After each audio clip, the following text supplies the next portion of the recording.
un deuxième front. Le front social. Vous ne vous rendez pas compte que la société néocolonisée africaine est en guerre avec la société en décolonisation. C'est-à-dire que la société de l'Afrique des libertés est confrontée à la haine et à la méchanceté des Africaines et des Africains qui sont encore sous le joug du néocolonialisme français et de l'impérialisme occidental.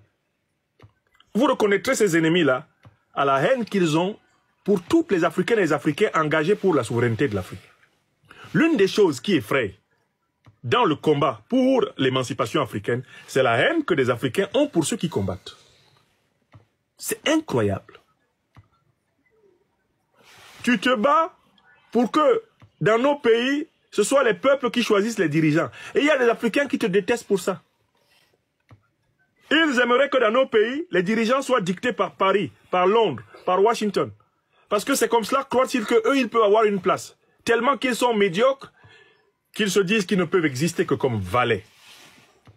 Quelques-uns des pires ennemis auxquels les Africains qui se battent véritablement pour l'émancipation de l'Afrique soient confrontés sont des Africains.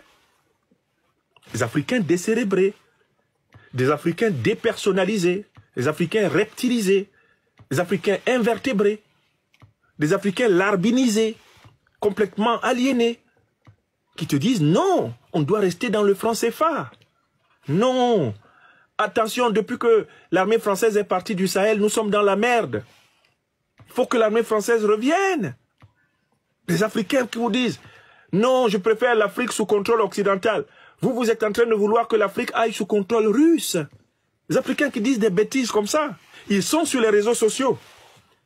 Ils ont créé eux aussi des pages Facebook, des pages YouTube, des pages TikTok, et ils essayent de promouvoir le contre-projet. Ils essayent de légitimer la recolonisation ou le maintien de l'Afrique sous les structures coloniales, impériales, etc.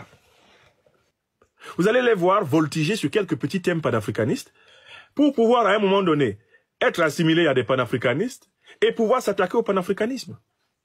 Quand on condamne un Africain qui se bat pour l'émancipation africaine, il publie des posts pour s'en réjouir. Ils sont chargés de dénigrer les serviteurs de la liberté de l'Afrique en essayant de les présenter sous un jour qui puisse décourager les Africains qui croient en eux.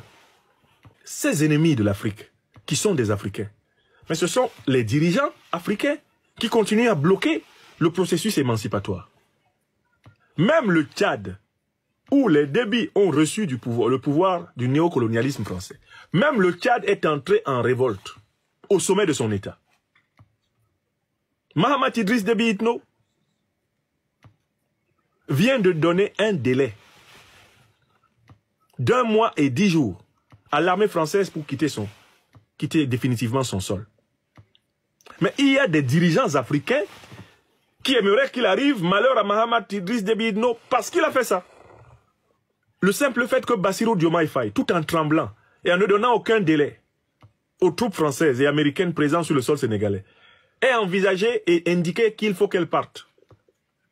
Vous n'imaginez pas le nombre de haines qu'il a récolté sur le continent de la part des dirigeants soumis comme ce Ouattara, comme Tinubu, des dirigeants soumis comme Oligui Nguema. Vous n'imaginez pas ce que les dirigeants sournois, hypocrites comme Paul Biya en pensent. Vous n'imaginez pas ce que Talon, qui a voulu participer à la campagne militaire du néocolonialisme français à travers la CEDEAO contre le Niger, vous n'imaginez pas ce qu'il pense. Donc, il y a un deuxième front qui est immense.